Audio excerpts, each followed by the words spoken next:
Okay, everybody, back again. Today we got a question from Michael who asks, how many days should be taken off before a competition, or should you just do light work all the way to competition? This is going to vary quite a bit among athletes. Typically, I would say the default would be to not train the day before the competition, although I really prefer athletes to do something.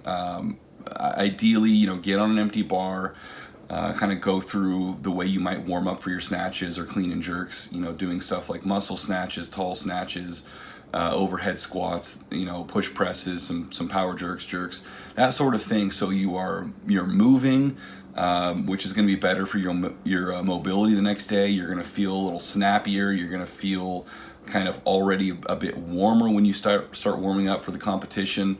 And it's also a good way to kind of calm some nerves, where instead of just sitting in a hotel room panicking about your competition the next day, you're out there doing something, moving around, trying to put all that nervous energy to good use.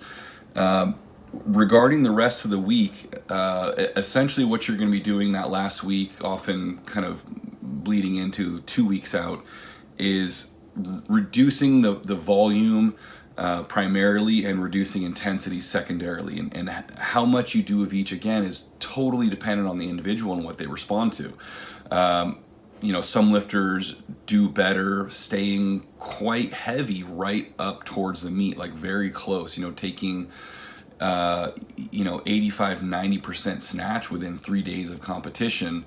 That heavy a clean and jerk, usually a day or two earlier than that at least.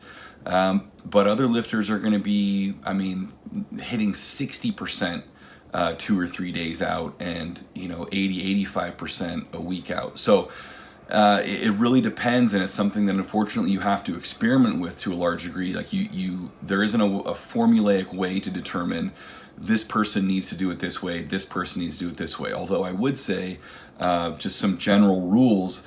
The newer you are to lifting, and as a consequence, the less technically proficient, so the less your maximum snatch and clean and jerk represent of your maximum, say squat, deadlift, that kind of thing, the heavier you probably need to stay during that last week closer to the meet.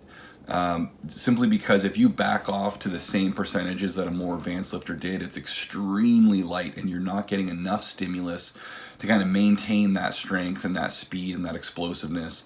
And it's also, you want to get more experience prior to the meet with snatch and clean and jerk, feel more confident, feel more consistent. So you may snatch and clean and jerk every single day that last week, right up till the day before, and just have each day be a little bit lighter, somewhat fewer reps, so that you are, progressively recovering into that competition day, but you're maintaining contact with those lifts. If you are older and in heavier body weight classes, you're going to tend to need a little more time to recover. So you're going to take your last truly heavy clean and jerk and squat, say maybe 10 days out, your last really heavy snatch 7 days out or so. And again, these are general figures. It's not written in stone.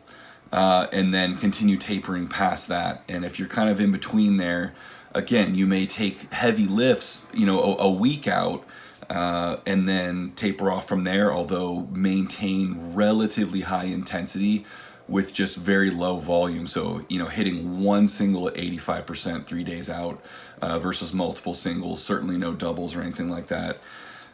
Some lifters need to keep squatting through the whole week and potentially hit a relatively heavy front squat, say 3 days out. That's going to be pretty similar to what they're planning to clean and jerk. Some lifters are going to hit their last squat a week out, or 5 days out. So start with something kind of middle of the road, where you are taking your last heavy lifts a week out. So say the weekend before the weekend of the competition, that's kind of your last quote unquote heavy singles or max attempts. Not pushing the clean and jerk quite as hard as a snatch, just because it's going to be more taxing systemically than the snatch will be. And then gradually backing off from there. And as far as the final day goes, take it off, but get in there and do the empty bar movement to move around, to stretch, and to kind of control that nervous energy.